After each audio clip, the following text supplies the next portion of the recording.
안녕하세요. 이번 시간에는 제가 교육을 하면서 많이 드는 생각 중에 하나가 개발자의 자신의 객관화 문제거든요. 어, 이게 진짜 어려운 거예요. 그러니까 이게 잘 되면 자아성찰 능력이 뛰어난 거고, 자아성찰 능력이 뛰어나신 분들은 뭘 하든 성공해요. 그런데 이 자아성찰 능력은 핵심이 뭐냐면 내가 지금 하는 게 잘하는 짓인가에 대한 계산을 잘하는 거거든.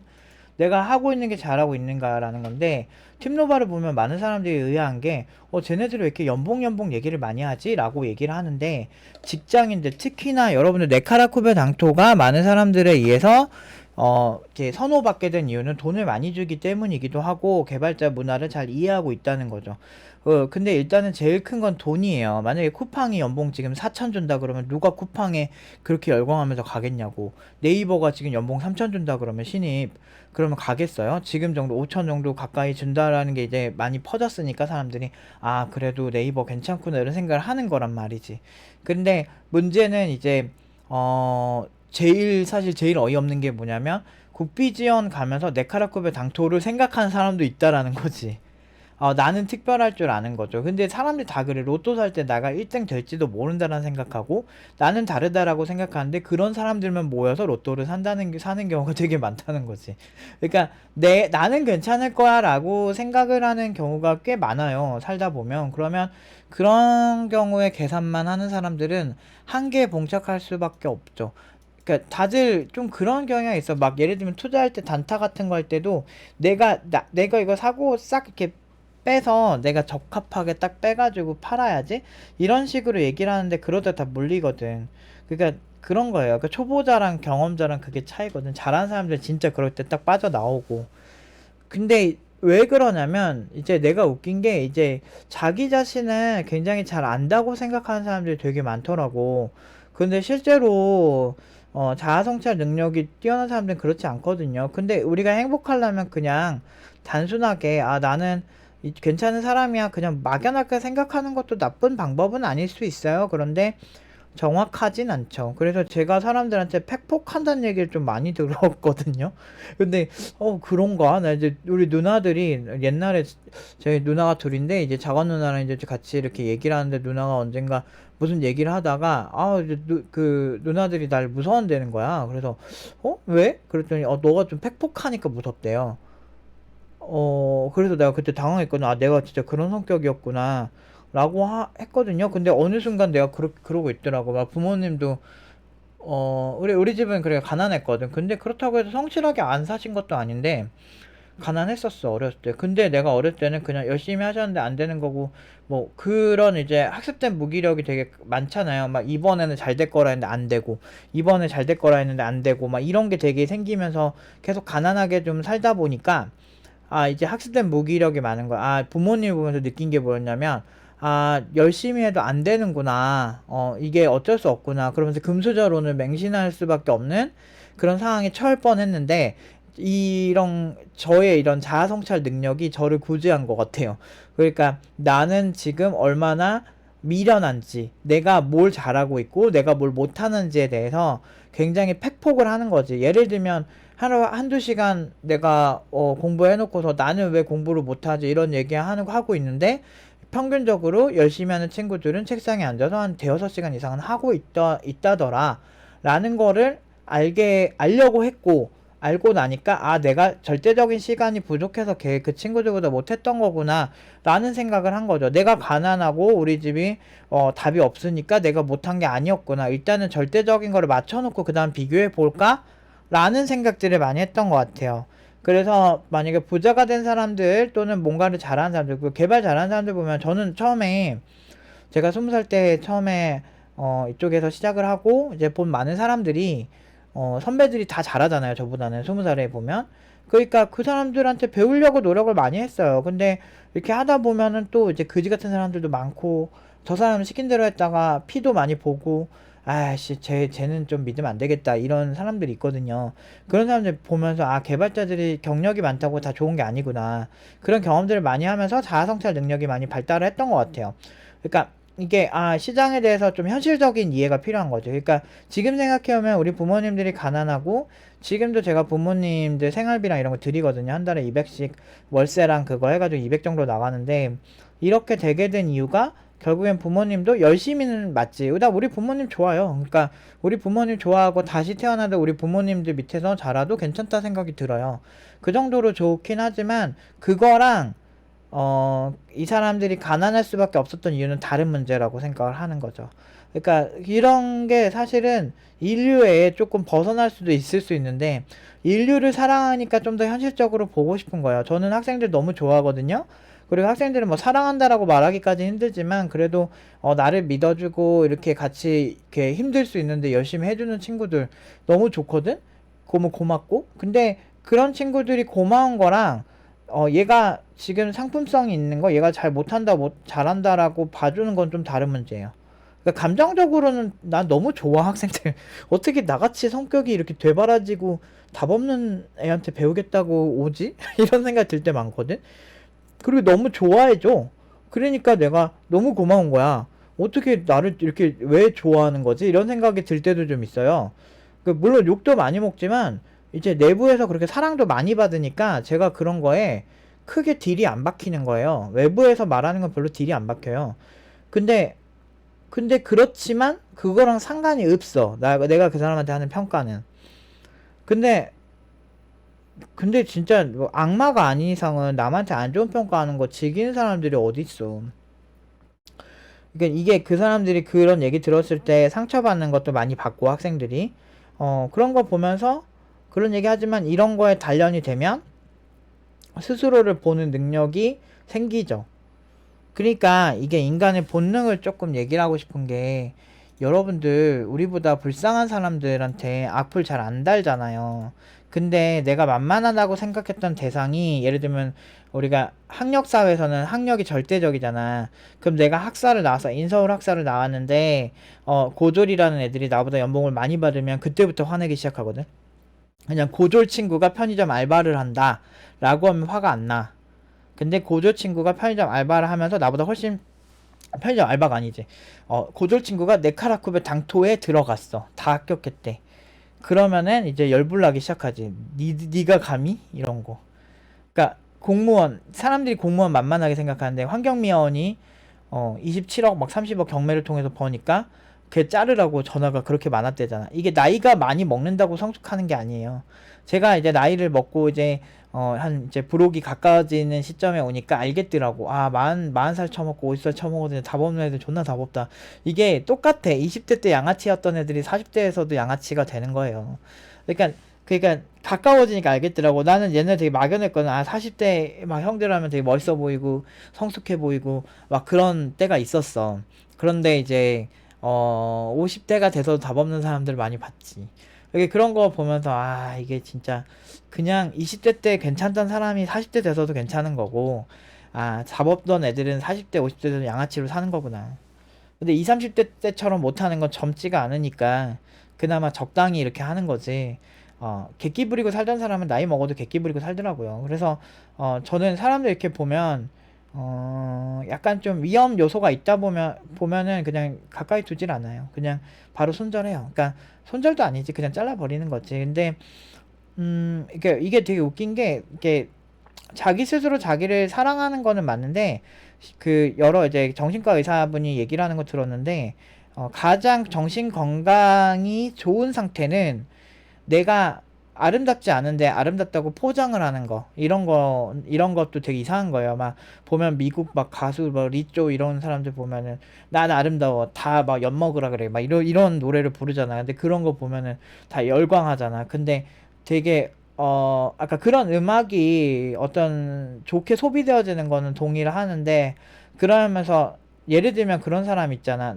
내가 항상 물어보거든. 이상형이 우울한 사람이 있어요? 라고 물어보면 아무도 우울한 사람은 없대. 그럼 이상형이 밝은 사람은 있어요? 물어보면 밝은 사람은 많이 손을 들어. 근데 그런 거라고. 내가 지금 우울하다고 SNS에 우울하다고 글 써놓고 나의 정서는 항상 그지 같고 우울한데 나를 사랑해줄 사람이 필요해요. 이렇게 말하는데 실제 우울한 사람들은 상품성이 없어요. 그러니까 무슨 얘기냐면 이 우울한 것도 너무 웃긴 거야. 내가 지금 땡전 한 푼도 없는데 나는 부자 같아라고 생각을 한다고 해서 그 모든 것들이 막 되게 긍정적으로 되진 않거든. 그냥 결국에는 우리가 가장 자존감이 우리에게 자존감을 가장 높이는 경우는 그냥 내가 노력을 해서 이뤄낸 성취들이 가장 자존감을 높여요. 뭐 예를 들면 뭐 남자들 같은 경우도 이제 어떻게 보면은 뭐 그러니까 이성이 좋아하는 그런 것들을 잘 성취를 해내서 좋은 결과 나왔을 때 성취욕이 되게 커지죠. 그래서 돈도 돈이고 사회적 위치도 위치고 뭐 운동을 해서 겉적으로 멋있어진다든지 아니면 진짜 열심히 돈을 모아서 뭐 성형을 하든 어떻게든 내가 그 얻고자 하는 거를 얻어버릇하면은 자존감이 높아지는 거지. 심리학적으로 가장 정신이 건강한 사람은 내가 부족한 거, 내가 이거 좀 부족한 거는 있지만 내가 열심히 하면 잘 되겠지? 라고 하는 사람이라고 하더라고요. 근데 사람들이 뭐 아름다움도 뭐 다양하고 난 소중하고 난 이대로 아름답고 이렇게 자기 합리화하는 건데 그런 식으로 하면은 뭐 유영철도 똑같죠. 최근에 유영철이 그 김원인가 그 미스테리 전문 유튜버 분한테 보낸 그 편지라고 그 나온 건데 그게 정확하게 유영철의 편지라고는 애매하더라고요. 근데 이제 아무튼 거기 나온 내용을 보면 참 독특한 게 유영철도 자기 자신은 사회의 악이라고 할 수 있는 어떤 그 성매매 종사자를 그렇게 했다라는 식으로 자기 합리화를 하고 있더라고. 그러니까 자기 합리화가 이렇게 무섭거든요. 근데 실제로 현실이 바뀌지 않는 경험을 많이 하다 보면 나이 먹고도 의욕이 학습된 무기력 때문에 의욕 자체가 생기지 않게 돼요. 그래서 제가 한 살이라도 어릴 때 좀 도전 많이 해보고 라고 하는 게 그 이유가 있는 거예요. 그러니까 누구나 아주 좋은 기준이라는 거는 이미 정해져 있어요. 뭐 예를 들면 70대, 70대 노인들이라도 20대 여성들이 아름답다라는 거는 다 공감을 해요. 똑같아요. 예를 들면 4, 50대 아줌마, 막 60대, 70대 아줌마라고 해서 20대에 정말 그 꽃미남들이 아름답지 않다라고 생각하진 않거든. 대부분이 소비되어지는 아이돌들이 10대에서 20대 사이잖아. 결국에는 그런 사람들이 절대적으로 소비되어진다는 거는 이미 정해진 사실이야. 팩트죠. 근데 이런 상황에서 근데 내가 내 처지가 부자든 가난하든 그런 사람들을 좋아할 수밖에 없다는 게 사회 보편적으로 정해진 룰이라고요. 근데 내가 원하는 거는 굉장히 뛰어난 사람들을 원하고 개발자로서도 뛰어난 개발자가 되고 싶다고 얘기를 하면서 정작 자기 자신을 피해자로 몰아가고 나는 회사에서 정말 불쌍하고 우리 사장 새끼는 잘못됐고 이런 마인드 피해의식을 가지고 살면 결국엔 부자가 되기가 힘들다는 거지. 결국엔 그런 거야. 내가 이성에게 인기가 없고 아니면 내가 돈이 많이 없고 아니면 내가 원하는 그게 잘 안 됐으면 자기 자신을 돌아보는 자아 성찰을 하는 게 제일 빠르거든요. 아, 내가 좀 지저분해서 이성이 날 싫어하는구나. 내가 좀 입냄새가 나서 날 싫어하는구나. 그러면 내가 이를 더 잘 닦아야지. 아니면 그 원인을 제거해야지. 라는 생각조차 하지 않고 왜 사람들이 날 싫어하지? 이 잘못된 외모지상주의 사회라는 거를 너무 절대적으로 보는 게 이제 큰일이라는 거죠. 사람들이 보면 요새 이제 유튜브에 보면은 되게 찐따 같은 사람들을 잘 변화시켜가지고 실제 이성들을 만나게 변신시켜서 보내주는 그런 프로들이 있어요. 근데 그런 것들도 보면 되게 재밌는 게 정말 그 사람이 애티튜드가 바뀌고 자신감이 생기니까 훨씬 더 긍정적인 결과들이 나오더라고요. 결국에는 내가 이성에게 어필을 할 때도 내 겉모습이 바뀌어야 어필이 되는 것처럼 개발자도 내 실력이 바뀌어야만 어필이 되는 거예요. 여러분들 실력 없는 개발자들한테 정말 냉담해요. 나는 그거 20대 그 병특 그 면접을 한 200개 가까이 봤나? 한 100개를 봤나? 한 100개에서 200개 사이를 봤는데 그때 보면서 느낀 게 정말 나에 대해서 정말 가치가 없다라고 생각하는 그 무관심의 눈빛이 있어요. 그게 되게 무서운 거거든. 그러니까 그 소위 이제 남성들 중에서 이제 약간 여성들의 경멸의 시선을 받는 그런 부류의 사람들 있잖아요. 어떤 아무런 매력도 없고 약간 징그러울 정도로 여성들이 싫어하는 그 정도의 사람들을 보면 이제 근본적인 그 찐따 느낌이 있지. 근데 그런 찐따 느낌, 근본적인 찐따 느낌을 잘 알아야 돼요. 내가 왜 어떤 찐따적인 느낌을 갖고 있어서 그 사람들이 절대적으로 거부감을 느끼는지에 대해서 진단을 해야 되는데 본인들이 너무 잘 몰라요. 그게 문제라는 걸 인지를 못해서 못 고치는 거예요. 어, 근데 그 인지를 시켜주는 게 굉장히 어려운 거지. 그래서 제가 틸노바에서 그런 역할을 그냥 하는 거예요. 이런 식으로 전개하면 너 되게 이상해 보인다고. 이런 식으로 코드 짜면은 너 고생 많이 한다고. 그런 얘기들을 해주는 거죠. 그래서 이 세상은 타고나야 돼. 그렇지 않으면 답이 없어. 이런 마인드로 사는 거는 결국엔 가능성을 더 안 좋게 하는 거고 더 찐따같이 되는 거죠. 오히려 내가 지금 찐따니까 찐따임을 인정하고 내가 그 어느 부분에서 좀 더 개선을 해야 될까를 진단하는 시간을 가지는 게 가장 똑똑하고 현실적인 대안이라고 저는 봐요. 그런 식의 접근을 잘하게 되면 내가 부족한 부분이 뭔지 알게 되는 거죠. 그러니까 인생이라는 건 짧고, 근데 짧다고 해도 한 100세 시대까지인데, 우리가 체력적으로 꽤 괜찮은 체력을 유지하면서, 아프지 않고 그렇게 오래 사는 게 핵심이잖아요. 근데 아프지 않고 그렇게 오래 살려면 돈이 필요하지. 현대사회는 영양제를 먹든, 여행을 가든, 삶의 질, 워라밸을 진짜 할 거면, 돈이 많으면 워라밸의 질이 높아지겠죠. 내가 언제 어디로 놀러 가고 싶으면 놀러 갈 수도 있는 거고. 근데 그게 돈이 없어서, 그 워라밸을 얘기하는 사람들 중에 보면은 돈이 없어서 워라밸을 제대로 못하는 경우도 많아요. 그리고 근데 그런 거는 좋은 것 같아. 뭐 그런 거 있잖아요. 카푸어 욕 되게 많이 하잖아요. 또는 하우스푸어 욕 많이 하잖아. 사람이 내가 뭔가 갚아야 될 무언가 있으면 절실해가지고 뭐라도 열심히 하더라. 그래서 카푸어나 뭐 이런 거 또 내가 그걸 샀어. 사고 이걸 감당하기 위해서 내가 어쩔 수 없이 열심히 살게 되는 그런 무슨 어떤 촉매제가 있다면 난 그거 나쁘지 않은 것 같아요, 의외로. 그냥 샤넬 다 한 1억 원어치 지르시고 여자분들은 남자분들은 외제차나 지르시고 한번 그렇게 한번 살아보세요. 근데 나는 그게 좀 안 돼가지고 좀 고달프더라고. 막 빚지고 사는 거를 어렸을 때부터 많이 봐서 그런가 집이 잘 살지 못해서 많이 봐서 엄마가 좀 대책 없이 대출을 해. 우리 엄마도 참 특이해 보면 막 카드 돌려막기도 다 하고 막 그러더라고. 나는 그렇게 못 살거든. 그 멘탈은 진짜 우리 엄마 대단한 것 같아. 근데 대책이 없는 거야, 내 기준에. 그래서 가난하게 산 거고. 그러니까, 근데 대부분 그래요. 그러니까 이게, 가난하면 그런 생각할 여유가 더 없는 것 같아. 그렇다고 해서 가난한 사람들 편드는 건 아니에요. 가난한 사람들이 그 되게 부자가 될 수 있는 성향으로 바뀌는 거는 쉽지 않겠죠. 근데 그거를 바꿔야만 해요, 사실은. 바꿔야만 시궁창이 안 되는 거예요. 예를 들면 굉장히 찐따가 갑자기 알파메일처럼 정말 막 되게 멋있고 이성이 봐도 너무 괜찮은 남자가 되는 어떤 애티튜드 자체부터가 문제거든.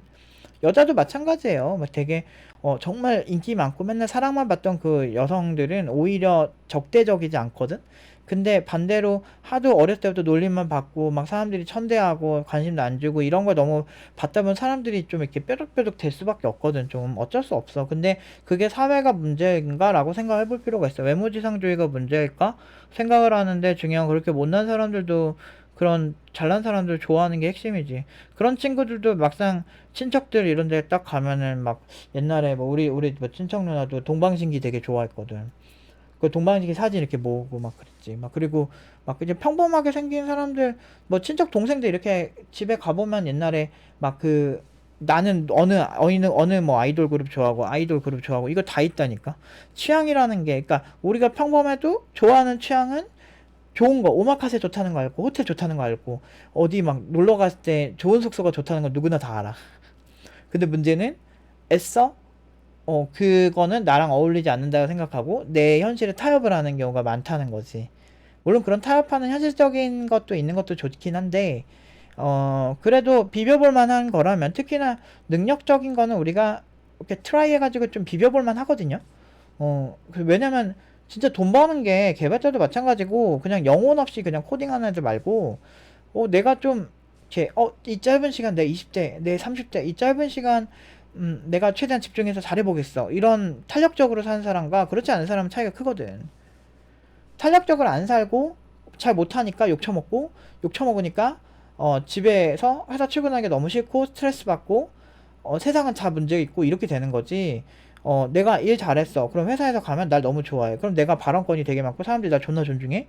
그러면은 내가 회사 가도 내가 어깨 쫙 펴고 다니는 거지. 그리고 문제 생겼을 때 아이씨 누구씨 비켜보세요. 제가 한번 해볼게요. 그래서 막 해주고 막 이런 것들 그러니까 별거 아닌 거야. 존나 유치해. 근데 인간은 그 작은 거에 그런 선택을 한다고요. 구하라나 설리 같은 분이 정말 못 나가지고 그러겠냐. 돈도 많고 있을 거 다 많은 사람들이 있잖아. 사회적 명성까지 있고 성공까지 한 사람들인데 그런 사람들이 왜 극단적인 선택을 하냐면 그 순간적으로 악플러들은 한두 번 얘기하는 거지만 인간이 정말 많은 걸 가져도 순간적인 감정에 그렇게 휩쓸릴 수가 있거든요. 어떤 그 시간이 오래 지나고 나면은 저도 초등학생 때 초등학교가 너무 싫었어요. 그래서 되게 우울감이 많았거든요. 그러니까 고학년 때. 그래가지고 학교 가기 너무 싫었고, 아, 학교 같은데 왜 다니지? 라는 생각이 들었어요. 난 친구들에 대한 그런 니즈도 별로 없고 그런 성격이었거든. 불편했어. 예민한 사람이다 보니까. 그래서 되게 불편하고 모든 게 되게 싫어서 우울감이 심했는데, 그러다 보니까, 어, 약간 자살 충동도 있었어요. 사실은 어렸을 때. 그 어린 나이에. 지금 생각해보면 말도 안 되거든? 근데 지금 그때보다 3배를 살았는데 그때가 되게 우울했던 것 같아. 초등학생 때가. 그런데 지금 생각해보면, 그 다음에 내가 겪어진 많은 재밌는 일들도 있었고, 힘든 일도 많았지만, 그래도 긍정적인 일들이 되게 많은데, 왜, 지금 생각해보면은 그때 그런 생각한 게, 그렇게 해서 극단적인 선택을 하지 않은 게 다행이다라고 생각이 들긴 하거든요. 그런데 이게 시간이 오래 지나고 나면 아무것도 아니지만 그 당시에는 그거밖에 안 보여요. 아마 그래서 저는 구하라나 설리 같은 분들이 좀 그런 측면에서 순간적으로 그런 어떤 충동이 많이 있지 않았을까라는 생각이 들거든요. 인간이 아무리 잘나고 아무리 고차원적인 존재라고 자기 자신을 합리화시켜도 결과적으로는 인간이 살고 있는 메커니즘에서 벗어날 수는 없어요. 그래서 저는 항상 비타민 D를 먹다든지 아니면은 우울증 걸린 친구들한테는 항상 밖을 걸으라고 해요. 왜냐하면 그 많은 의사분들이 하는 얘기, 그러니까 우울증에 있는 효과적인 딱 3가지가 있대요. 뭐 의사적인 뭐 의사와 상담, 그리고 약물 치료. 아이고 뻑했네. 죄송합니다. 그 의사와의 상담, 그리고 약물 치료, 그리고 마지막은 운동. 근데 그 아주 걷기 운동, 그 빡센 거 말고 그냥 오래 한 2~3시간씩 매일 걸으면 우울증 사라져요. 진짜 신기해요. 근데 이제 우울증의 원인이 참 있으면 모르겠는데, 근데 진짜 사람이 우울증 상황이 빠지거나 답이 없는 상황에 오래 빠지다 보면 그걸 극복할 힘조차 안 납니다. 우울해지면. 그래서 공감이 안 되는 게 아닌데, 어쨌든 계속 누워있어 봤자 해결되는 게 없으니까 하루 이틀은 괜찮겠지만 계속 되면은 만성이 되고 학습된 무기력이 더 심해지고 그럼 답이 없어지거든요. 어떤 사람이 되게 거지같이 살고 싶은 사람이 어딨어. 그러니까 결국에는 문제의 본질을 다시 보고서 그걸 극복하는 거는 결국엔 내가 힘내는 방법밖에 없거든.